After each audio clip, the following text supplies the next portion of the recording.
नमो नमः। सुप्रभातम। प्रथमं नवमी कक्षायाम् उत्तमान् गुणान् प्राप्य दशमी कक्षायां प्रविष्टानां सर्वेषामपि छात्राणाम् अहम् अभिनन्दनं करोमि। इदानीं भवन्तः सर्वे अपि छात्राः दशमी कक्षायाः अध्ययनं कर्तुम् अतीव उत्सुकाः सन्ति। अष्टमी कक्षातः प्रारभ्य सर्वैः युष्माभिः संस्कृतविषयस्य अध्ययनं प्रारब्धमस्ति। भवन्तः सर्वे अपि जानन्ति एव यत् 100% गुणान् प्राप्तुम् एषा भाषा अतीव सुलभा वर्तते। अतः एतस्मिन् वर्षे अपि इतः आरभ्य एव वयं सम्यक् नियोजनं कुर्मः, अध्ययनं कुर्मः, तथा च उत्तमं यशमपि प्राप्नुमः। गततासिकायाम् अस्माभिः संस्कृतविषयस्य कृतिपत्रिकायाः प्रारूपविषये मार्गदर्शनं कृतमासीत्। एतस्याः कृतिपत्रिकायाः 6 विभागाः वर्तन्ते। एतेषु सुगमसंस्कृतं, गद्यं, पद्यं, भाषाभ्यासः, लेखनकौशलं तथा च अपठितम् एते विभागाः वर्तन्ते। एतस्य चतुर्थविभागस्य कृते प्रश्नद्वयं वर्तते। प्रश्नद्वयस्य कृते एकैकः वैकल्पिकाः प्रश्नाः अपि तस्मिन् वर्तते। एतेषु प्रथमः प्रश्नः वर्तते यत् धातूनाम् अव्ययानां च विशिष्टविभक्तेः उपयोगं कृत्वा वाक्यनिर्माणं कुरुत इति। तदर्थम् एकः वैकल्पिकः प्रश्नः अपि वर्तते यत् संस्कृतानुवादं कुरुत इति। अनन्तरं द्वितीयः प्रश्नः वर्तते 5-7 वाक्यात्मकं वा निबन्धलेखनं कुरुत। एतस्य कृते वैकल्पिकः प्रश्नः वर्तते यत् सहायकशब्दानाम् आधारेण चित्रवर्णनं कुरुत इति। एषः प्रश्नः 5 गुणात्मकः वर्तते। एते 4 अपि प्रश्नाः अतीव सुलभाः वर्तन्ते। एतेषां प्रश्नानां मूलमस्ति भवतां लेखनकौशलम्। अतः अष्टमी नवमी कक्षायां यद् अस्माभिः अध्ययनं कृतमस्ति, कण्ठस्थीकरणं कृतमस्ति, तेषां सर्वेषां साक्षात् उपयोजनम् एतस्य विभागस्य कृते वयं निश्चयेन कुर्मः। विद्यार्थीमित्रांनो, या सर्व प्रश्नप्रकारांसाठी धातूंची कालार्थरूपे, विभक्ती रचना या सर्व बाबींचा चांगला अभ्यास असणं हे अतिशय गरजेचं आहे। 8वी 9वी इयत्तेमध्ये तुम्ही जे काही पाठांतर केलेलं आहे, नामे, सर्वनामे, त्याचप्रमाणे धातूंची कालार्थरूपे, या सर्व बाबींचा तुम्हाला या प्रश्नाच्या लेखनासाठी अतिशय चांगला उपयोग होणार आहे। आज आपण या 4 प्रश्नांचे स्वरूप पाहण्याआधी पहिल्या प्रश्नाच्या बाबतीत चर्चा करत असताना हा जो पहिला प्रश्न आहे तो विभक्ती रूपांवर आधारित असल्यामुळे प्रथमा ते सप्तमी पर्यंतच्या विभक्ती रूपांचे अर्थ आणि त्यांची काही उदाहरणं याची आपण थोडक्यामध्ये उजळणी करूयात। पहिला प्रश्न आहे धातूनां अव्ययानां च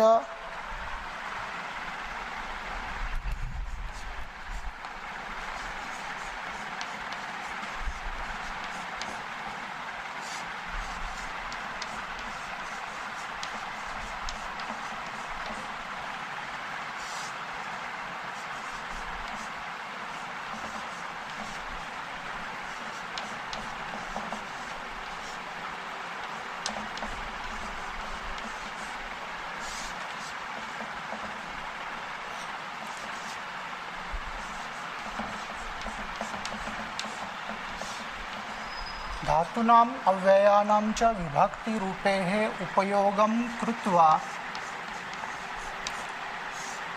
वाक्यनिर्माणं कुरुत।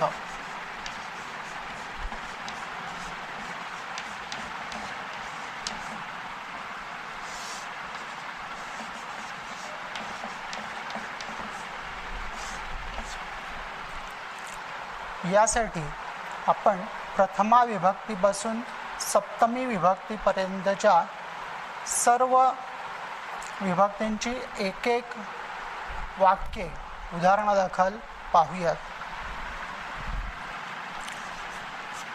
प्रथमा विभक्तीच्या बाबतीत आपल्याला नियम माहिती आहे।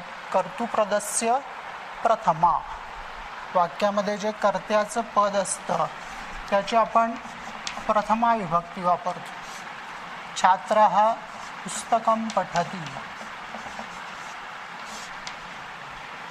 या वाक्यामध्ये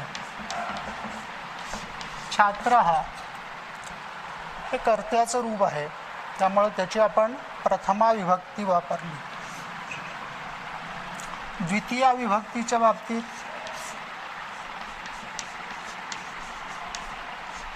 कर्मपदस्य द्वितीया असा नियम असल्यामुळे याच वाक्यामध्ये छात्रः पुस्तकं पठति, या वाक्यात पुस्तकम हे कर्म आहे, त्यामुळे त्याची आपण द्वितीय विभक्ती वापरली। तृतीय विभक्तीच्या बाबतीत क्रियेचे जे साधन असते त्याची आपण तृतीया वापरतो। अहम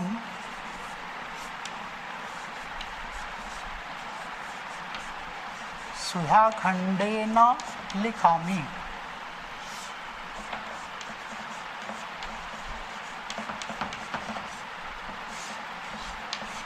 या वाक्यामध्ये क्रियेचं साधन आहे सुधाखंड, त्यामुळे सुधाखंड या शब्दाची या ठिकाणी तृतीय विभक्ती वापरलेली आहे।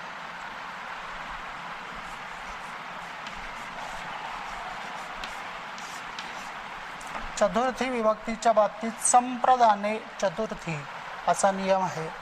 जेव्हा एखादी वस्तू दुसऱ्याला दिली जाते तेव्हा ज्याला द्यायचे त्याची आपण चतुर्थी विभक्ती वापरतो। त्यामुळे अहम छात्राय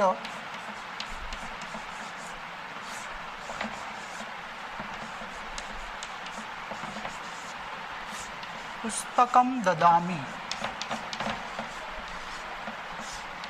या वाक्यामध्ये छात्र या शब्दाची चतुर्थी विभक्ती वापरलेली आहे। पंचमी विभक्तीच्या बाबतीत अपादाने पंचमी असा नियम असल्यामुळे ज्या ठिकाणी वियोग किंवा विभाग होतो तेव्हा आपण पंचमीचा वापर करतो। उदाहरणार्थ आकाशात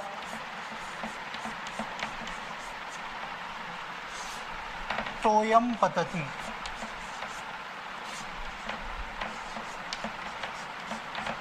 या ठिकाणी आकाशात या शब्दाची आपण पंचमी विभक्ती वापरलेली आहे। षष्ठी विभक्तीच्या बाबतीत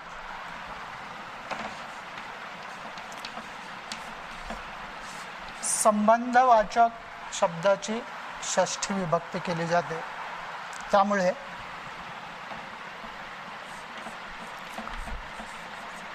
एतद् बालकस्य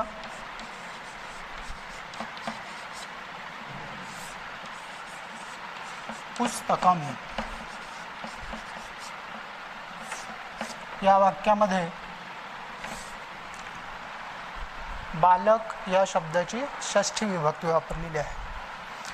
सप्तमी विभक्तीच्या बाबतीत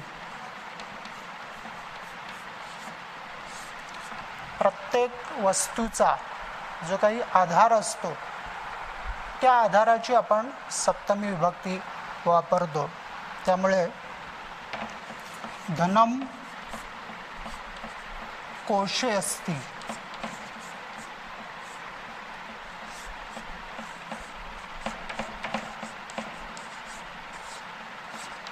या वाक्यामध्ये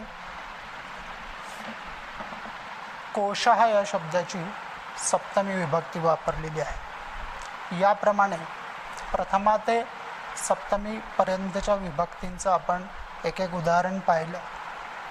आता तुम्हाला कृतीपत्रिकेमध्ये एकूण 3 धातू आणि 3 अव्यये या प्रश्नामध्ये विचारली जाणार आहेत. या धातूंना आणि अव्ययांना अपेक्षित असणाऱ्या विशिष्ट विभक्ती या लक्षात घेऊन तुम्ही त्याच्यावर आधारित वाक्यरचना करायची आहे. तर ही विशिष्ट अव्यये आणि धातू कोणते ते आपण आता पाहूया. या ठिकाणी काही विशिष्ट धातू, नेहमीच्या वापरातले काही धातू आणि त्यांना अपेक्षित असणाऱ्या विभक्ती या मी कंसामध्ये लिहिलेल्या आहेत. तर यापैकी प्रत्येक धातूचे एक एक उदाहरण आता आपण पाहूया. गम गच्छ आणि याच या धातूंना द्वितीय विभक्तीची अपेक्षा आहे. त्यापैकी गमगच्छ धातूचे उदाहरण पाहत असताना छात्रः विद्यालयं गच्छति या वाक्यामध्ये विद्यालय शब्दाची आपण द्वितीय विभक्ती केलेली आहे.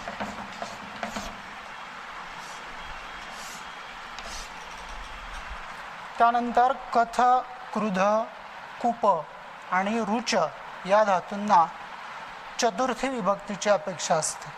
त्यामुळे कथ या धातूचं उदाहरण पाहत असताना अध्यापकः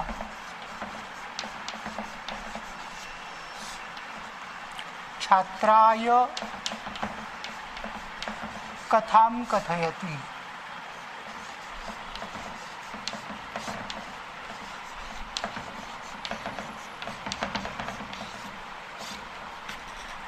या वाक्यामध्ये ज्याला कथा सांगायची त्या छात्र या शब्दाची आपण चतुर्थी विभक्ती केलेली आहे. त्यानंतर रक्ष, पत आणि विरम या धातूंना पंचमी विभक्तीची अपेक्षा असते. त्यातील पत या धातूचे उदाहरण पाहत असताना वृक्षात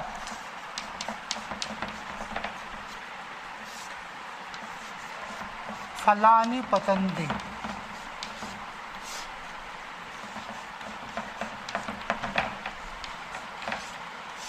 या वाक्यामध्ये वृक्ष या शब्दाची आपण पंचमी विभक्ती वापरलेली आहे. त्यानंतर स्नेह आणि वितृ या धातूंना सप्तमी विभक्तीची अपेक्षा असते. यापैकी वि अधिक तृ या धातूचे उदाहरण पाहत असताना अध्यापकः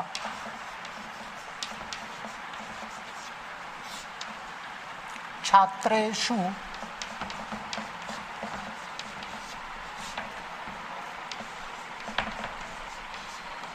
पारितोषिकाणि वितरति.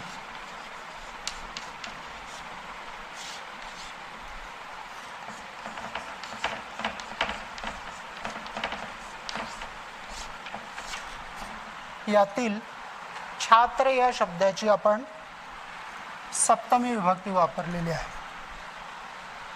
त्यानंतर धातूंप्रमाणेच काही विशिष्ट अव्यय देखील आहेत.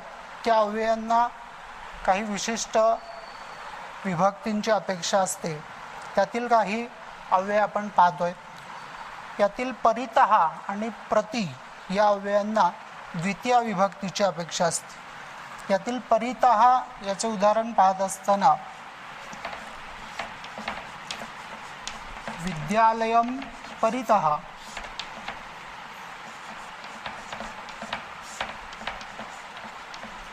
वृक्षाः सन्ति,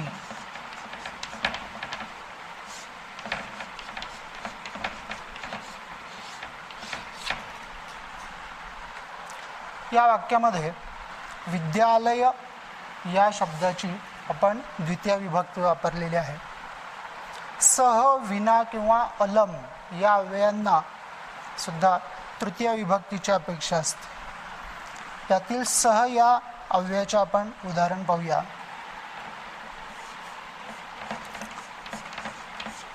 रामेण सह लक्ष्मणः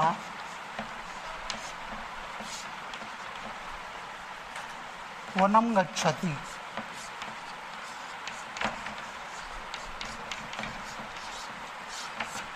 यातील राम या शब्दाची आपण तृतीय विभक्ती वापरलेली आहे. याशिवाय ऋते आणि बहिही या अव्ययांना पंचमी विभक्तीची अपेक्षा असते. यातील ऋते या अव्ययाचे आपण उदाहरण पाहूया. जलात ऋते जीवनम अशक्यम.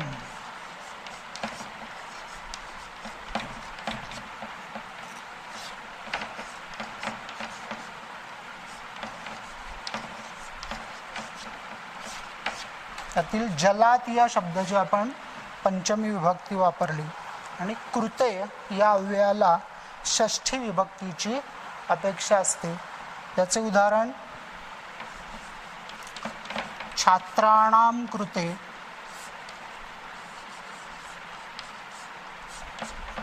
क्रीडांगणं वर्तते.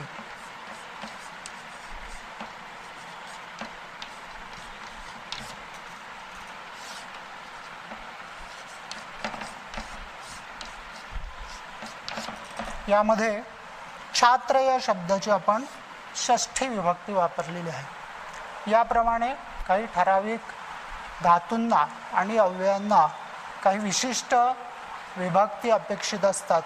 या सर्व विभक्ती लक्षात ठेवून त्याप्रमाणे त्या विभक्तींची रूपे वापरून त्या वाक्यांच्या लेखनाचा तुम्ही नियमित सराव करा, म्हणजे तुम्हाला हा प्रश्न अतिशय सोपा जाईल.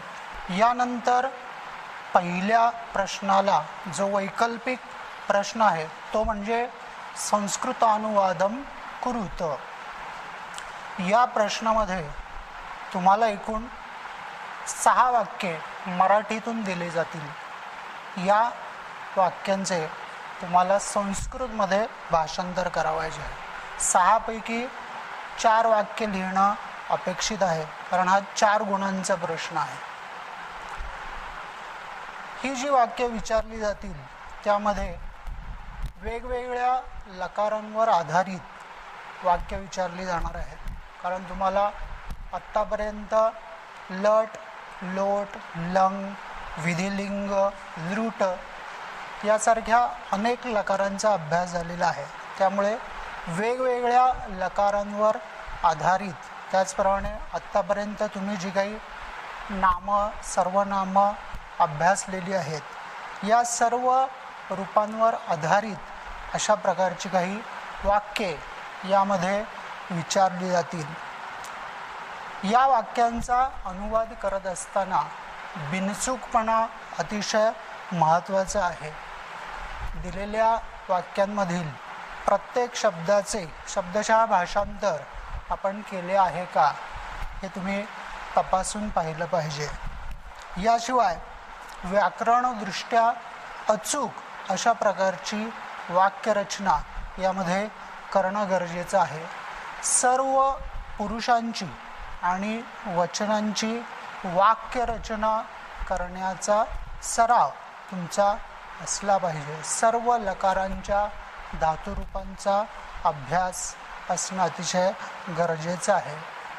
आणि पूर्ण बिनचूक अशा एका वाक्यास 1 मार्क या प्रश्नामध्ये तुम्हाला दिला जाणार आहे. तर संस्कृतानुवादम कुरुत या प्रश्न प्रकाराच्या सरावासाठी काही वाक्ये आपण आता पाहणार आहोत.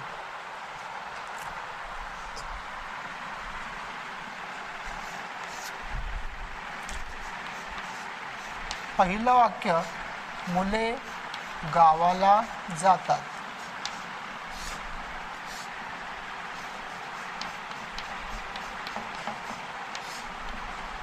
यातील जातात या क्रियापदावरून आपल्या लक्षात येते की लट लकाराचे रूप यामध्ये आपल्याला वापरायचे आहे आणि वाक्य बहुवचनी आहे.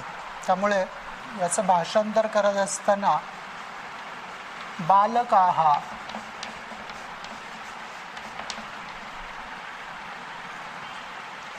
ग्रामं गच्छन्ति.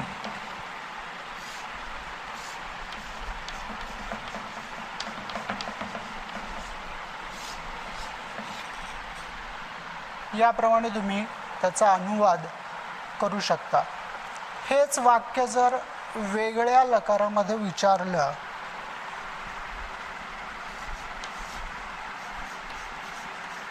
मुले गावाला गेली, तर यातील गेली या क्रियापदावरून आपल्याला हे लंग लकाराचं रूप आहे हे लक्षात येतं. त्याप्रमाणे आपल्याला लंग लकाराचं रूप या वाक्यामध्ये वापरावं लागेल. बालकाः ग्रामं अगच्छन्.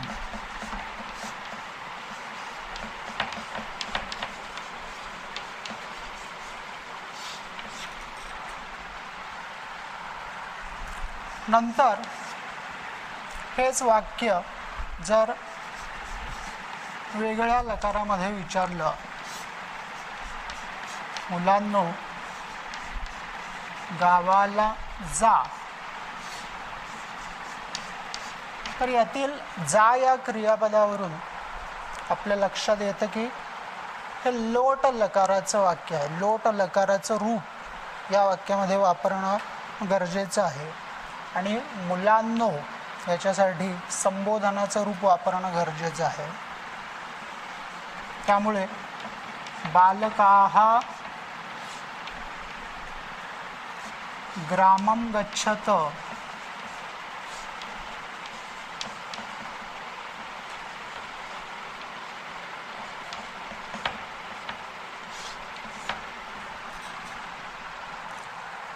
हे लोट लकाराचं रूप आपण या ठिकाणी वापरलं. त्यानंतर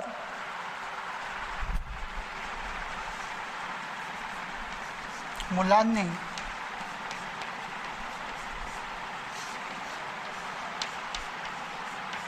गावाला जावे याप्रमाणे जर वाक्य विचारलं तर जावे या क्रियापदावरून एक गोष्ट आपल्या लक्षात येते की हे विधिलिंग लकाराचं रूप आहे आणि त्याप्रमाणे रूप आपल्याला या वाक्यात वापरावं लागेल. बालकाः ग्रामं गच्छेयुः.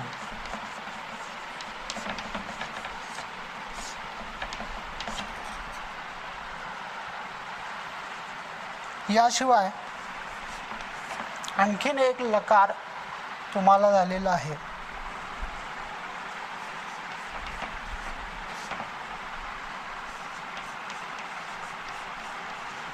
मी गावाला जाईन. त्यातील जाईन या क्रियापदावरून आपल्या लक्षात येतं की हे भविष्यकाळी वाक्य आहे आणि त्यामुळे लृट लकाराचे रूप या वाक्यामध्ये वापरणे गरजेचे आहे. त्यामुळे अहम ग्रामम गमिष्यामी याप्रमाणे याची वाक्यरचना करता येईल.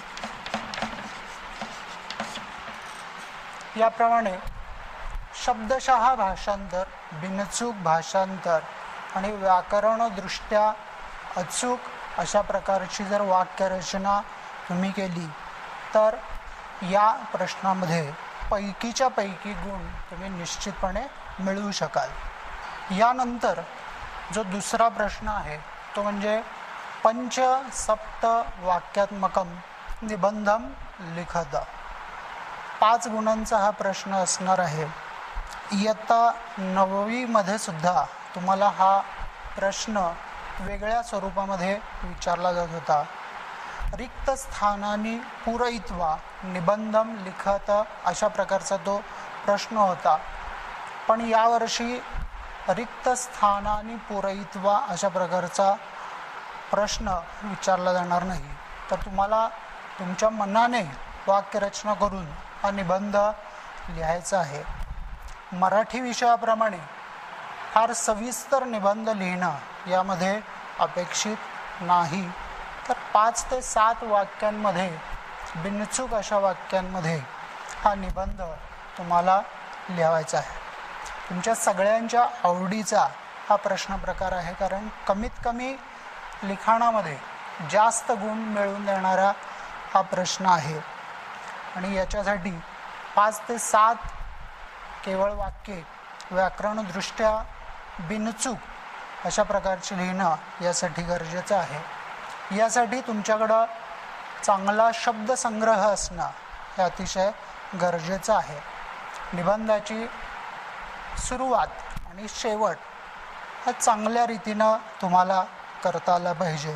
त्याचप्रमाणे या निबंधांमध्ये जिथे आवश्यक आहे त्या ठिकाणी तुम्ही छोटी छोटी सुभाषितं किंवा काही सुक्ती यांचासुद्धा वापर यामध्ये तुम्ही नक्की करू शकता. आणि अर्थपूर्ण अशा प्रकारच्याच वाक्यांना यामध्ये गुण दिले जातात. प्रत्येक बरोबर वाक्यास 1 गुण याप्रमाणे 5 बिनचूक वाक्यांना 5 गुण या निबंधामध्ये तुम्ही मिळवू शकता. या दिलेल्या निबंधांचे विषय हे अतिशय सोपे अशा प्रकारचे असतात. उदाहरणार्थ मम प्रियः कविः, मम प्रिया भाषा खगाः, मम प्रियः उत्सवः, मम प्रियं पुस्तकं, मम दिनचर्या किंवा प्रसिद्धं स्थलम या प्रकारचे सोपे सोपे अशा प्रकारचे विषय यासाठी दिले जातात. यातील एका विषयावर कशा प्रकारे निबंध लेखन करायचे ते आता आपण पाहूया. तो विषय आहे मम दिनचर्या.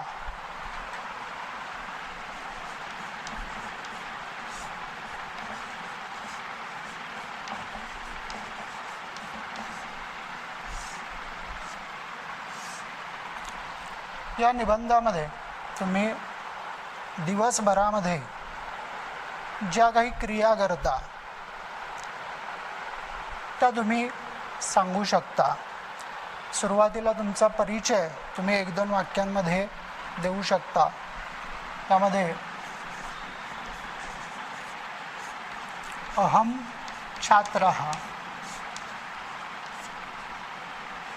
तुमचं नाव तुम्ही यामध्ये सांगू शकता. प्रसादः इति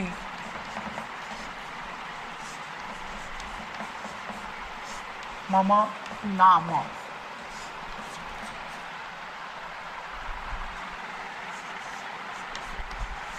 अहम प्रतिदिनं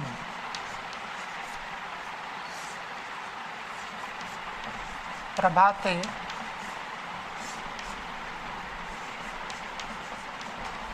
षड्वादने उत्तिष्ठामि.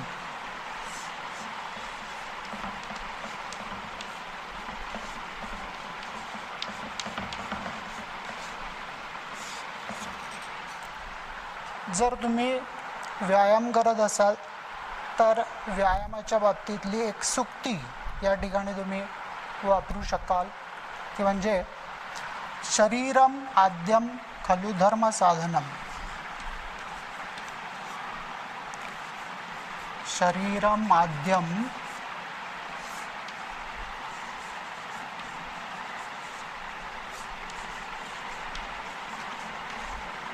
खलु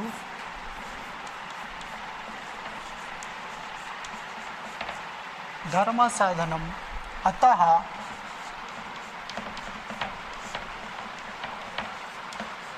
अहम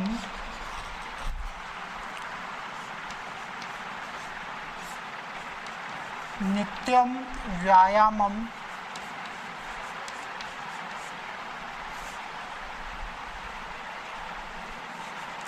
योगाभ्यासं च करोमि.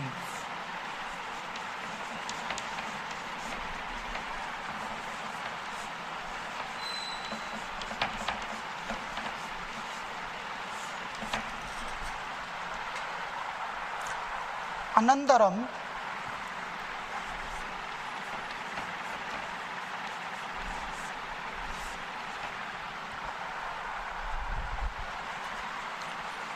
नववादनतः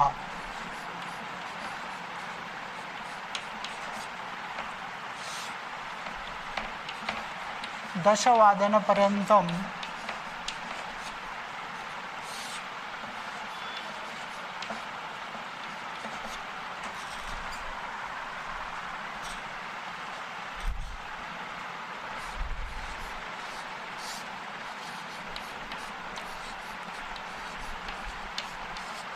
विशेष वर्गम गच्छामि.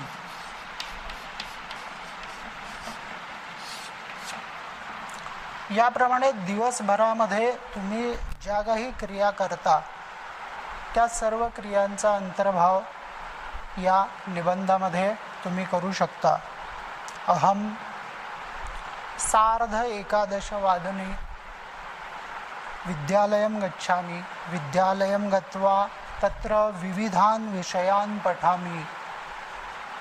सायंकाले 6:00 अहं क्रीडाङ्गणं गत्वा विविधान् खेलान् खेलामि. अनन्तरं सायंकाले 7:00 8:00 अध्ययनं करोमि. याप्रमाणे तुम्ही वेगवेगळ्या वाक्यांचा वापर करून हा निबंध लिहू शकता. याप्रमाणे प्रत्येक बिनचूक वाक्याला 1 गुण. याप्रमाणे जर तुम्ही 5 ते 7 वाक्यांचा निबंध लिहिला तर या प्रश्नामध्येही तुम्हाला पैकीच्या पैकी गुण हे निश्चितपणे मिळू शकतात. या निबंधाच्या प्रश्नासाठी जो वैकल्पिक प्रश्न आहे तो म्हणजे सहाय्यक शब्दानां आधारेण 5 सप्त वाक्यात्मकं चित्रवर्णनं कुरुत. इयत्ता 9वी मध्ये देखील कृतीपत्रिकेमध्ये या प्रश्नाचा समावेश होता, परंतु तो रिक्त स्थानांनी पूरयत या स्वरूपाचा प्रश्न होता. यावर्षी रिकाम्या जागा चित्राखाली दिल्या जाणार नाहीत, तर तुम्हाला त्या दिलेल्या चित्राचे बारकाईने निरीक्षण करून त्यातील वस्तूंचे अथवा व्यक्तींचे वर्णन त्या ठिकाणी लिहावायचे आहे. तर या दिलेल्या चित्राखाली एकूण 7 ते 8 वेगवेगळ्या शब्दांची एक मंजुषा तुम्हाला दिली जाणार आहे. या मंजुषेमध्ये दिलेल्या शब्दांच्या व्यतिरिक्त इतरही शब्दांचा वापर तुम्ही त्यामध्ये करू शकता. अर्थपूर्ण अशा 5 ते 7 वाक्यांमध्ये तुम्हाला हे चित्रवर्णन पूर्ण करायचं आहे. आणि या तुम्ही केलेल्या चित्रवर्णनामध्ये एक प्रकारची सुसूत्रता असणं हे गरजेचं आहे. शुद्ध लेखनाच्या चुकासुद्धा तुम्ही टाळल्या पाहिजेत. या मंजुषेमध्ये केवळ प्रथमा विभक्तीमध्ये सगळ्या प्रश्नांचा सगळ्या शब्दांचा समावेश असणार आहे आणि त्या शब्दांचा वापर तुम्ही आवश्यकतेनुसार वाक्याच्या अर्थानुसार विभक्ती, वचन आणि पुरुष यांचा वापर करून तुम्ही करणं गरजेचं आहे.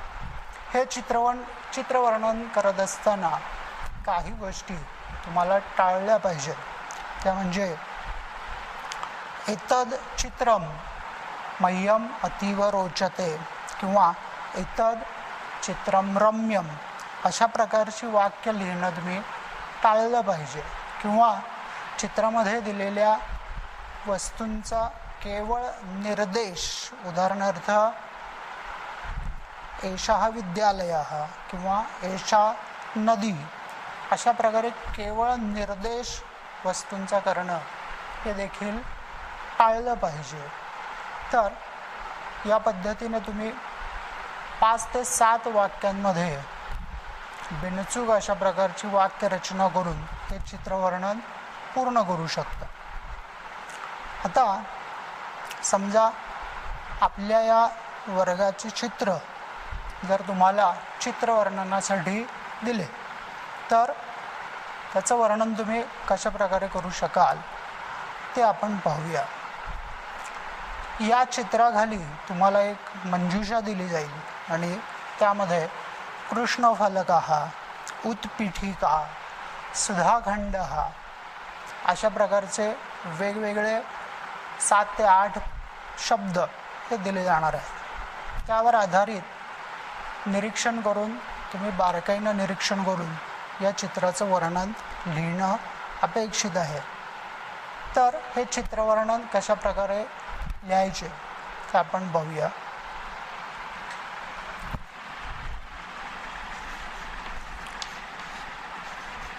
वर्गकक्षायाः एतद् चित्रं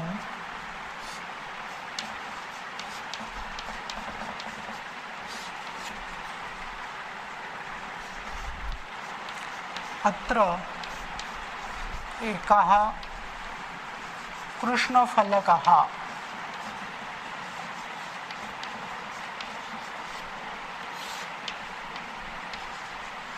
दृश्यते.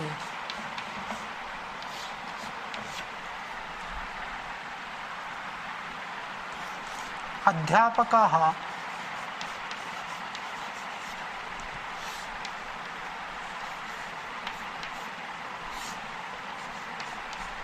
छात्रान् पाठयति.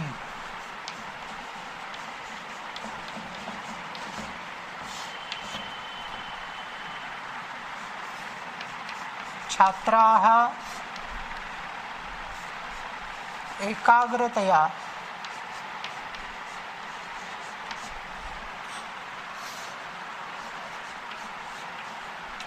शृण्वन्ति.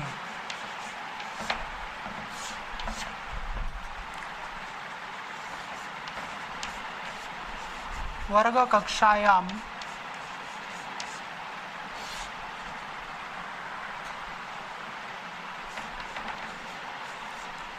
एकं व्यजनमपि दृश्यते.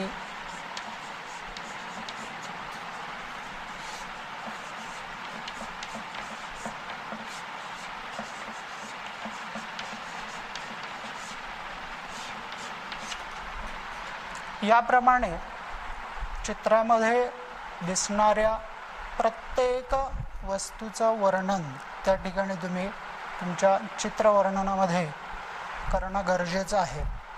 विद्यार्थी मित्रांनो, संस्कृतमध्ये स्वतंत्रपणे वाक्यरचना करता येण्यासाठी धातूंची कालार्थ रूपे, नामे, सर्वनामे यांची रूपे या सर्व गोष्टी पाठ असणं अतिशय गरजेचं आहे. विभक्तींचे अर्थ समजून घेऊन तुम्ही जर वाक्यरचना करण्याचा सराव केला तर निश्चितपणे हा चौथा विभाग, लेखन कौशलमचा चौथा विभाग तुम्हाला निश्चितपणे सोपा वाटेल. इदानीम अद्यतनस्य तासिकायाम् अहम अत्र विरमामि. भवताम् अध्ययनार्थं शुभाशयाः. इदानीम् अद्यतनस्य तासिकायाम् अहम अत्र विरमामि. अनन्तरम् अग्रिमतासिकायाम् अन्यत् विभागस्य कृते चर्चां कर्तुं वयं पुनर्मिलामः. भवतां अध्ययनार्थं शुभाशयाः। धन्यवादाः। आज झालेल्या भागावर आधारित जो गृहपाठ आहे तो या व्हिडिओच्या शेवटी स्क्रीनवर तुम्हाला दिसेल।